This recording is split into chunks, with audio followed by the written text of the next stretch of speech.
Ladies and gentlemen, this is not a paid advertising.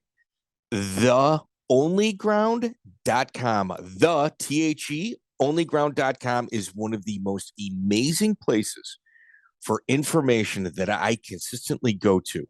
If you guys want to have conversations about our old interviews or even topics that we don't discuss, the group of people that are on the onlyground.com message boards are some of the most brilliant that I have ever come across. Those little like knickknack facts that we get here and there, that's where a lot of it comes from. Please check out the link in the bio. Welcome to the show.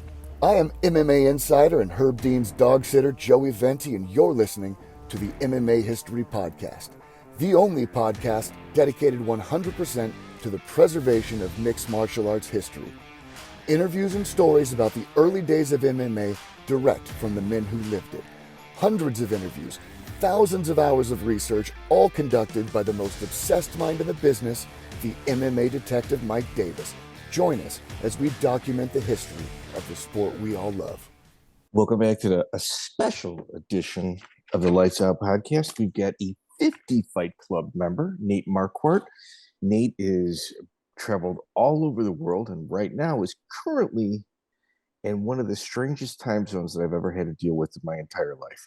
Welcome to the show, Nate. Well, thank you. Thanks for having me. So Nate, let's start with like what you're doing currently. Sure. I am currently living in Myanmar, which used to be called Burma. And Burma has I think it's the longest running civil war of any country currently. And so I think over 75 years now.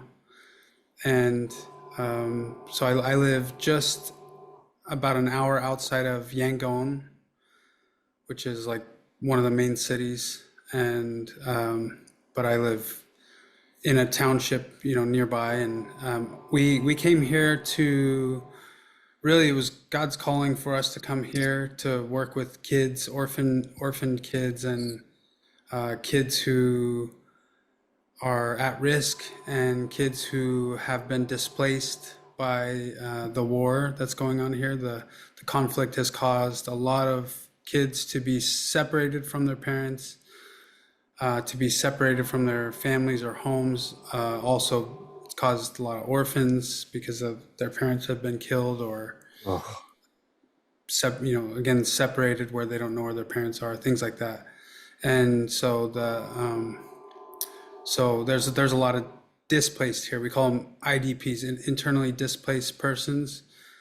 Basically, they're refugees in their own country. It's wild, dude. Yeah, so that's what we opened a Christian school here for kids, and yeah, back in April we moved here, and we've just been getting our ministry going and plugging along. So Okay, so you end up there, which I believe there's very little known about that country because it's been closed for so long because of the Civil War. But there was a brief period of time where it was open in Ong La Insang. We were blessed, obviously, to have him come into the mixed martial arts world. Is he one of the people that kind of turned you on to what was happening in this country? So Ong La, actually, so I met Ong La in Florida back in 2000, right at the end of 2020. We felt like God was calling us to Asia, but we couldn't get there because of the pandemic. And actually, we were originally heading towards Thailand, and I was going to do sports ministry there. But we ended up in Florida at the end of the year. We ended up there, and because we couldn't get to Thailand, and that's where I met Ong La Song. And so he's won championship, multi-division champion, and just a great guy. I love that guy. And we've done sports ministry together for the last like 4 years. So we started a Bible study in the gym there, and let's see. Well, I would say it was just kind of part of God's plan because we actually had connections with Myanmar before I met Ong La, because my professor from seminary runs a children's home out here. And we had actually helped out with some of the ministries here. Mhm. So we've done some like big projects over here, but never came here, and just kind of were remotely helping, and never thinking I would be over here That's serving. wild. Yeah, it's Yeah. wild. In fact, was it? They said it was the 3D printed weaponry is kind of most prevalent in that country. It's the most prevalent anywhere in the world. It's where you're at right now. How dangerous is it? 3D what? 3D printed weapons. Oh, really? I have no clue Yeah, about that. What is it? yeah. If they It's make just they're printing weapons. Yes, yeah. So they become ghost guns. Yeah, your country's Okay. loaded with them. Yeah. How dangerous is it?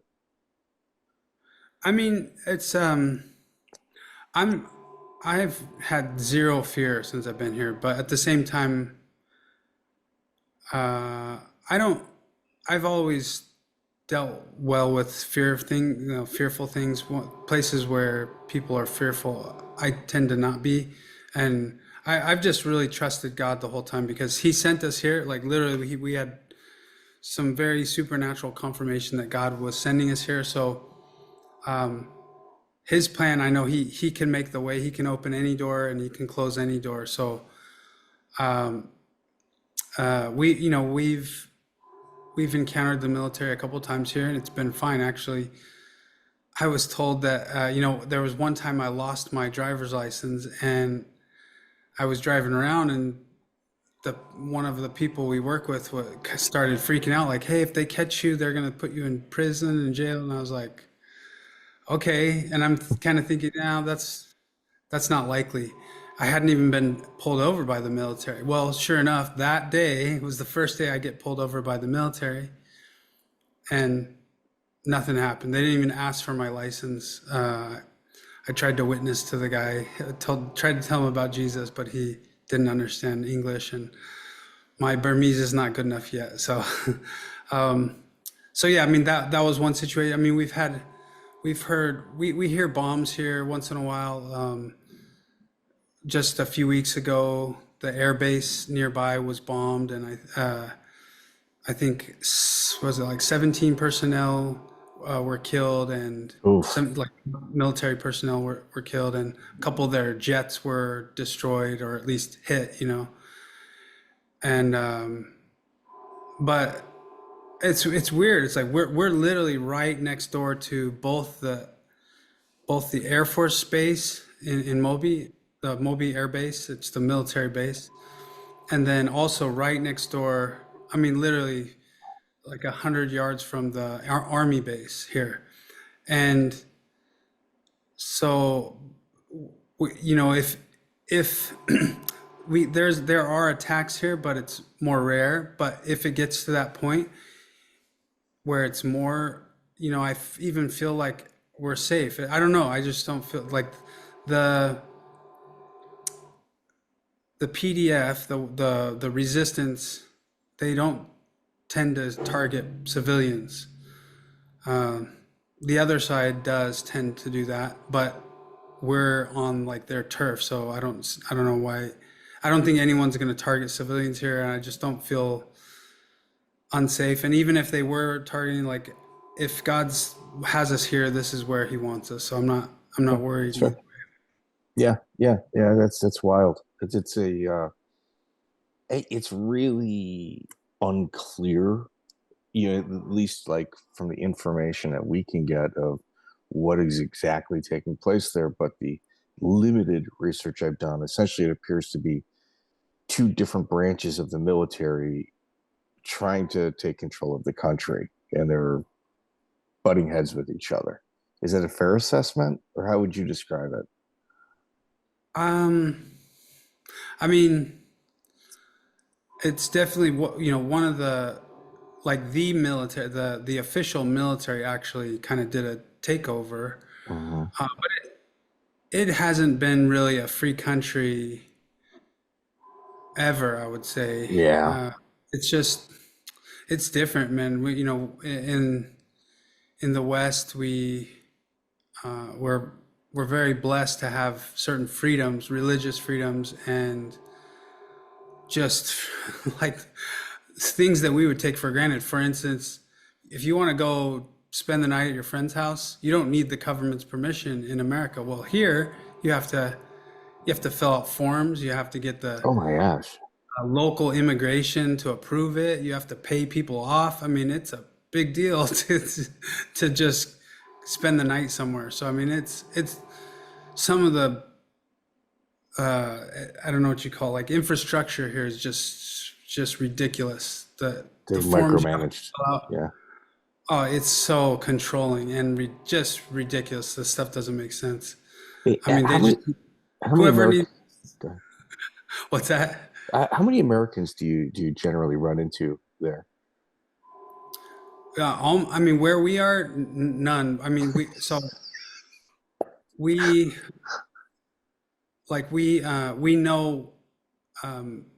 we know two other Americans in because one guy contacted me when I like before I moved here. He said, "Oh, I see you're moving to Mobi, which is where he lives. He's married to a Myanmar lady, and then he had one other friend who is married to a Myanmar man. So one man, one woman, two separate couples, and those are the only Americans in this township. And so the next township is about 30-minute drive, and there might be one or two there, and then after that is Yangon, and there's probably several in Yangon because you have embassies and things like that. You have other businesses as well, but yeah, where we are, it's like there's three or four white people, four white adults that live here. Yeah. You guys are very unique. You guys are Yeah. very unique. Yeah. Wow. Well, let's start from the beginnings. Like you originally are from Colorado. Am I correct? Yeah, basically since I was like 10. Okay. In that early mixed martial arts scene from Colorado is very unique. Like it's changed a lot. But even in the beginning, you guys were pretty advanced in terms of fighting as compared to the rest of the country. Would you agree with that? In Colorado, well, I think I would say that there were places like California and New York were probably and Florida were probably the three hot spots, and Colorado didn't really have much, but what we did have, we really pulled together in the beginning. It got all messed up after a while, but in the beginning, we all kind of united to make a almost like a top team for all the guys in the state. And then because we had some decent guys kind of in each area, some good strikers, some good wrestlers, some good jujitsu guys.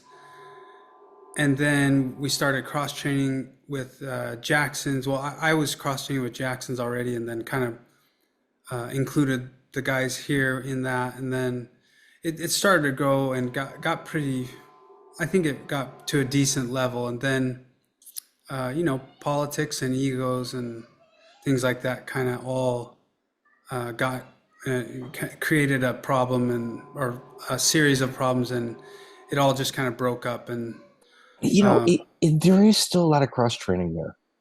Believe it or not, like that culture hasn't completely left the Denver area. In fact, I would even say that there's more cross training there than anywhere else in the country. So as much as like it maybe has diminished, the culture there is very, very, very different. In fact, like in my opinion, like if I had to pick one city of in the entire United States of where the most advanced training is, it, mostly in part due to the cross training.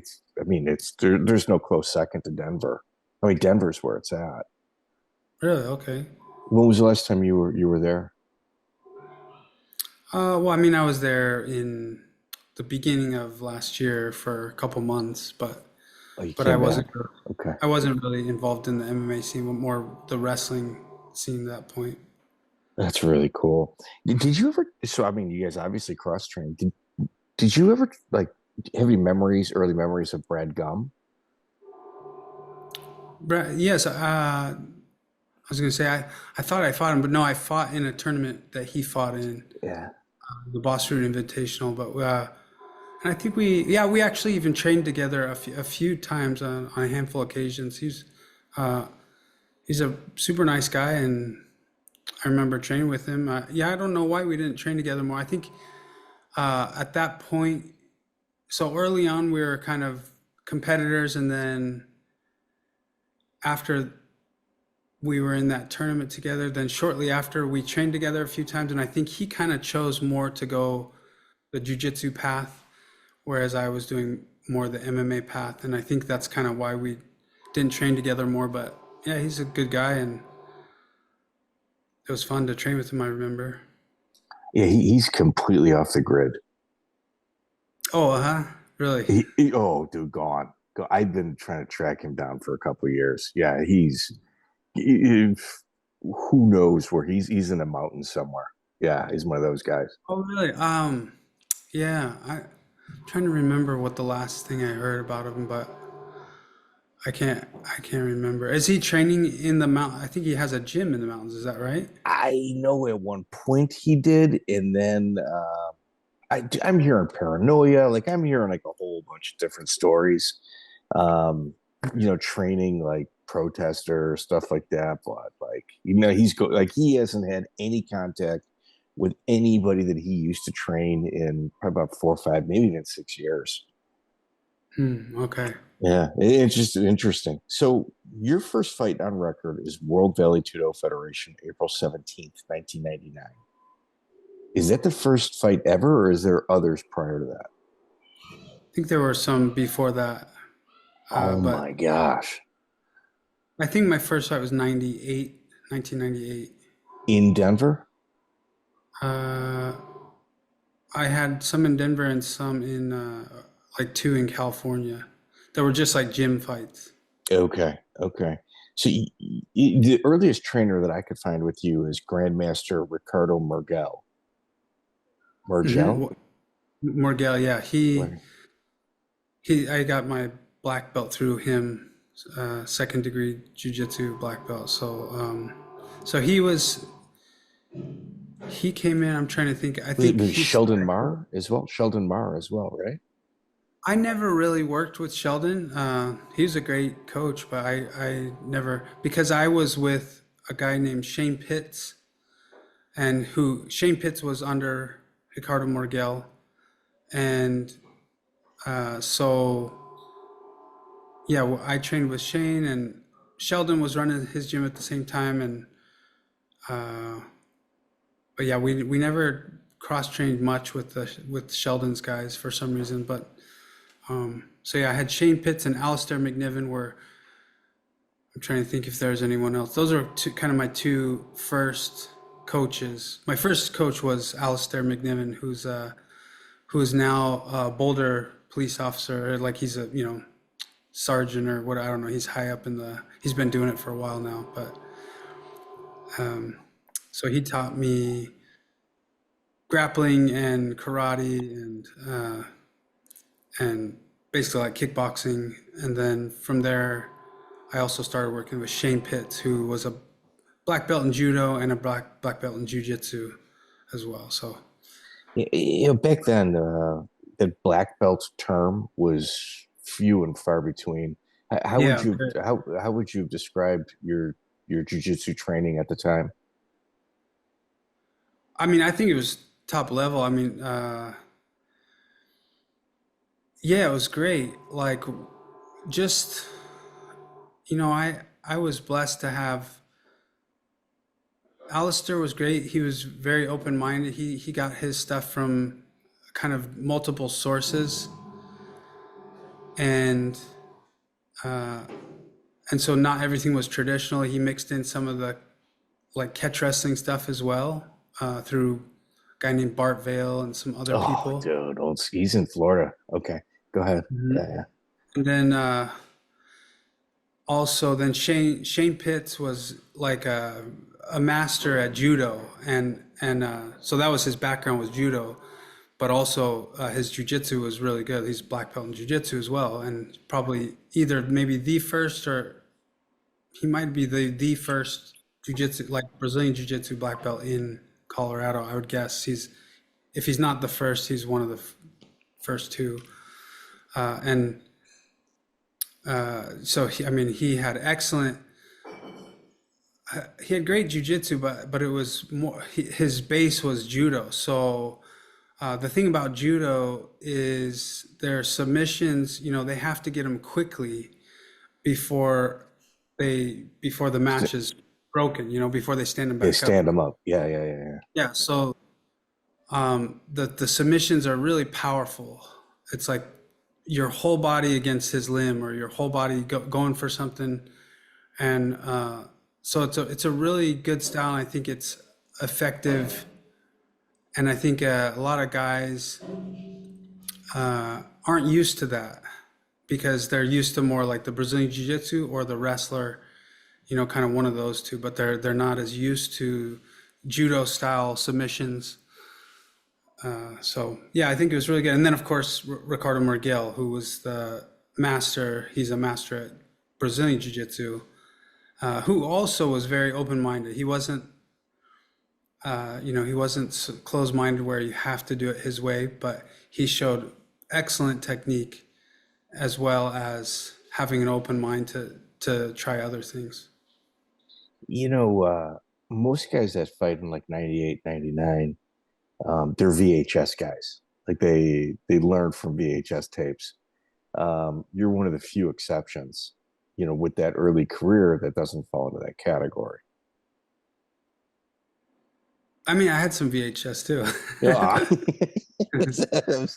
maybe kind of supplemented, your training. Yeah, it's pretty wild. Like where like you guys come in, it's I mean you're fully dedicated, working in your front or backyard or living room with with things that you learn from the TV. Yeah. Um, the first opponent on record for you is World Valley Tudo Federation, April 17th, 1999. Mike Lee, one of the head coaches at the Jungle, is your opponent. He's 3-0 at the time, but this was not your first fight, you're saying? It was one of my first fights for sure. It was probably one of the first like officially professional fights. And when I say that, I mean, it was like, yeah, like under the commission or whatever it was. But yes, yeah, I didn't realize. I mean, they told me afterwards that, they just called up some karate studio and were looking for an opponent for him. And so, yeah, they were kind of looking just for someone for him to beat up, and I didn't know anything about him, but yeah, he was definitely a good fighter. And so I had a few of those where I didn't know who they were, and early on I fought a guy named David Harris, who had just previously beaten Jens Pulver in the tournament. So like same kind of thing. Like I didn't really know anything about these guys. I just knew, a fight's a fight, and probably good that I didn't know that they were popular guys. Well, Mike is pretty accomplished and definitely respected. He was 3-0 at the time. You win by rear naked choke. That's in April. A few months later, there's boxes you check in order to be considered like a veteran fighter. That tournament is one of them. You fight in your first of many tournaments, Rumble in the Rockies, June 7th, Josh Medina and Jose Garcia, 2 finishes as well. So like your first 3 fights on record are 3 finishes. It's actually pretty impressive. Yeah, I think my first 10 fights, I've finished all of them. Actually, when I did the Bas Rutten Invitational, that's the next one. Yeah. There was no time limit. It was, you just go till someone is submitted or knocked out. There was no time limit. So the Bas Rutten Invitational 4 was your first one, and all of them up until this point were in that Denver area. Did you attend the first three? I'm trying to remember if I saw him. I don't remember seeing. Okay. Yeah. So John Perretti was the referee. He was tied in with that. Do you remember your early interactions with him Well, so John Perretti, he was the matchmaker for the UFC at the time? Yeah. at the time, yeah. And so when I fought in Bas Rutten Invitational 4, he actually didn't come that year or that tournament. So I don't remember meeting him at the Bas Rutten Invitational. Okay. Okay. And Because that was kind of the hook. That's how they got you. Like John Peretti's refereeing, John Peretti's judging, John Peretti's here. yeah, That was kind of like the hook to get that people. was what brought the guys, and that's yes. How did you connect with them? With who? With the Bas Rutten Invitational? Just because I lived in Denver and Okay. was fighting, and I heard, okay, well, I'm gonna go, see if I can fight in this tournament. And I think actually Larry Parker was fighting in that same tournament, and then Ron Waterman. We were all training at the same gym, and so yeah, we just kind of went and signed up together. And I didn't really know it was such a. I mean, I knew there were going to be guys from outside our state, and so it was going to be tough guys. But I had some good fights. David Harris and Eve Edwards. Yeah, here. I mean, it's good guys. Eve Edwards is your first opponent. Yeah. You guys end up in a 50-50 position with Eve going for a toehold. And like, I think you're a brand new father at this time too. Like Yes. you had a lot going on, your second fight, George Allen. Um, he wins his fight, but then pulls out. Josh Groves comes in. Uh, you beat him. And David Harris, who's 11-3, won the first Bas Rutten Open. He's got wins over John Alessio and Jens Pulver. Like these are high-end guys. Like outside of the UFC, this is probably the country's most prestigious like tournament at the time. Yeah, it's pretty impressive, man. The winner was supposed to get a UFC contract, and I don't think that happened with you. Yeah, so I was able to, since Peretti wasn't there, a guy who had connections with Pancrase in Japan was there. So that that was my path. So it wasn't Phyllis Lee. It was through Phyllis Lee. Yeah. Oh, it was through Phyllis Lee. Yes. Okay. It was through a guy who's connected with Phyllis Lee. Yep. Do you remember his name? Will Hendricks. Will Hendricks. Okay. Well, they don't do you really any favors. You're December 18th, 1999. You got Genki, Sudo, and Pancrase. Yeah. That's a wild. I mean, did he have the outrageous entrance at this point? Yeah. Yeah. Yeah. Yeah. Yeah, He was good player. He was definitely a step up technique wise. Like technique wise, he was probably best grappler I'd fought. And at the same time, I don't know though. I mean, I was kind of dominating the fight for about 12 minutes, and then I got overconfident. He caught me in an armbar. But later I went later, so that was I think end of '99.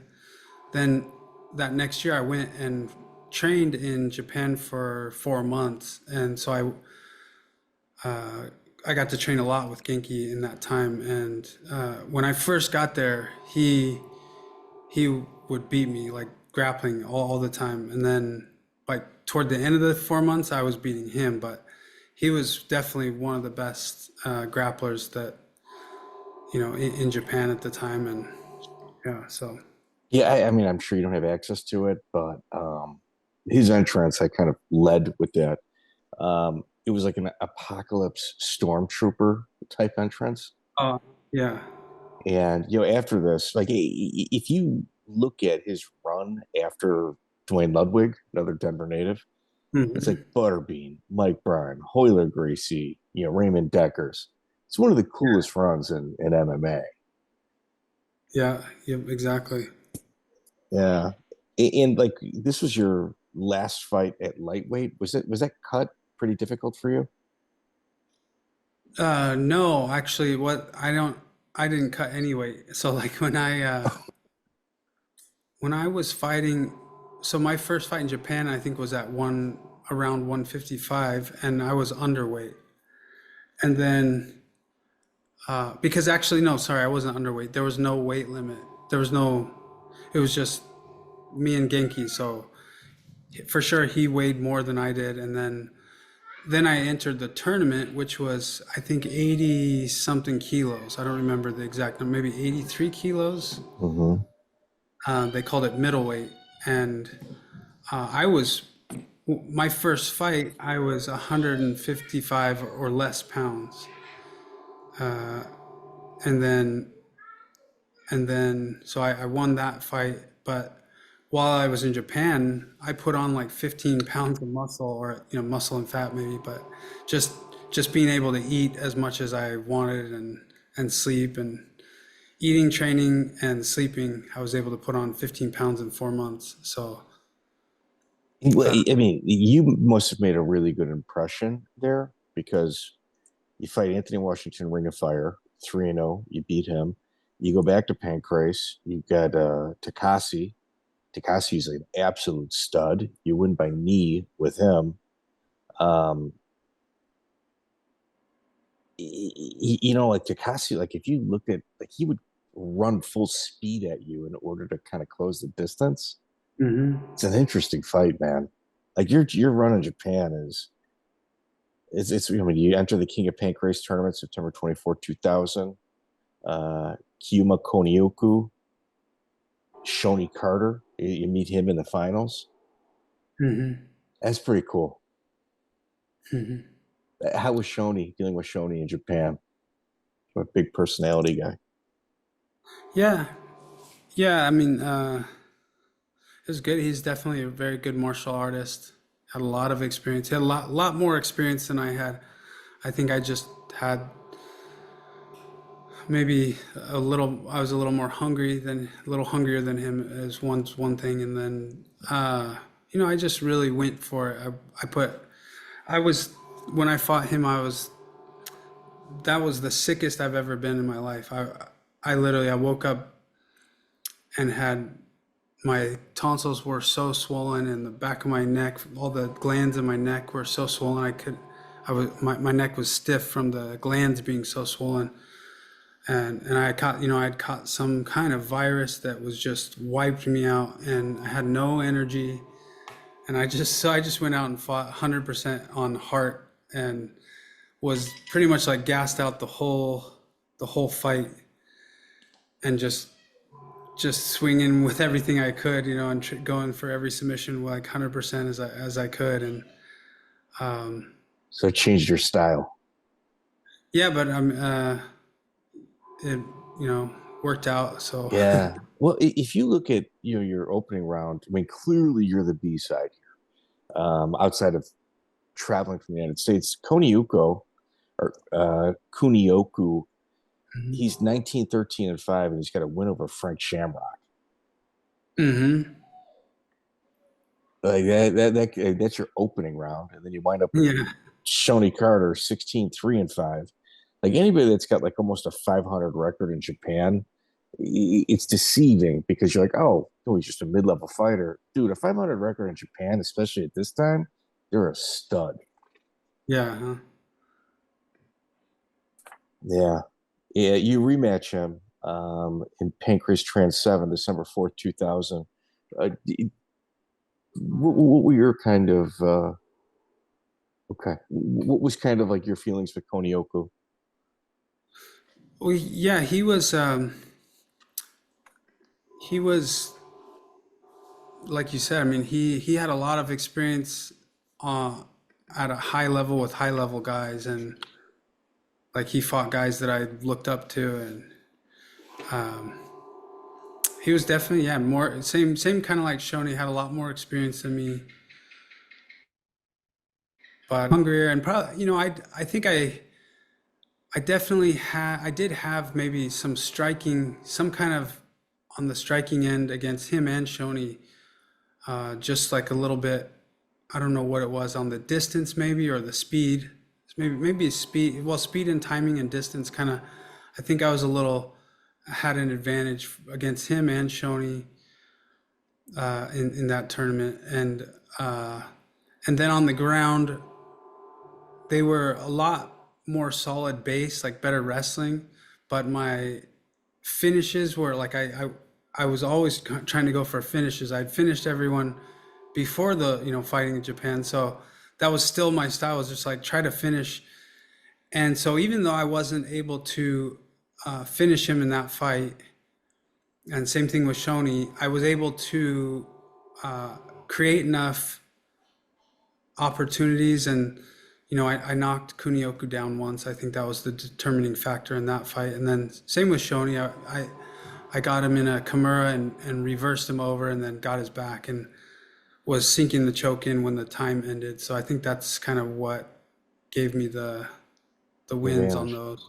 Yeah, I know your time is limited, so you've got a lot going on.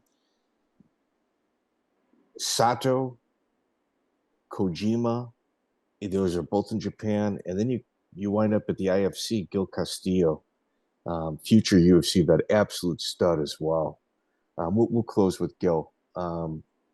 Your experience with him, how does that fight take place? Yeah, so I had an opportunity again to fight, kind of like it was. I remember Dana White was there, and it was kind of like, oh, the winner of this fight will fight for the UFC title, and Second time you heard that. yeah, yeah. So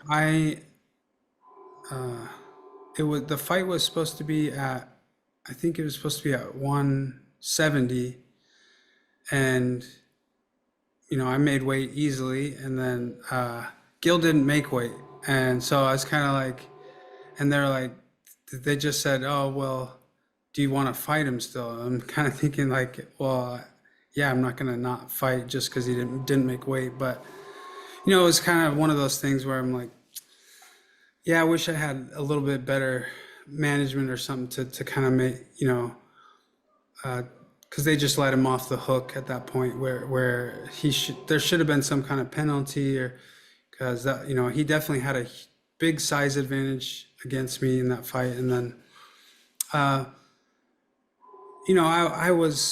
had been fighting in Japan, where my mindset was just to fight as hard as I could and put on a good show, and I always went for the finish. I was never trying to win a decision.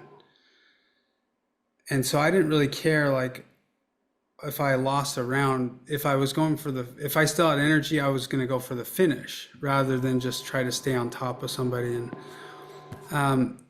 that's kind of one of the fights where I learned, at the highest level, I couldn't do that. I had a lot of opportunities to finish him. And actually, I think if you score the fight fairly, there's a Chuck Liddell, he told me after the fight, he's like, you could score that fight for you. He's like, I would have scored that fight for you.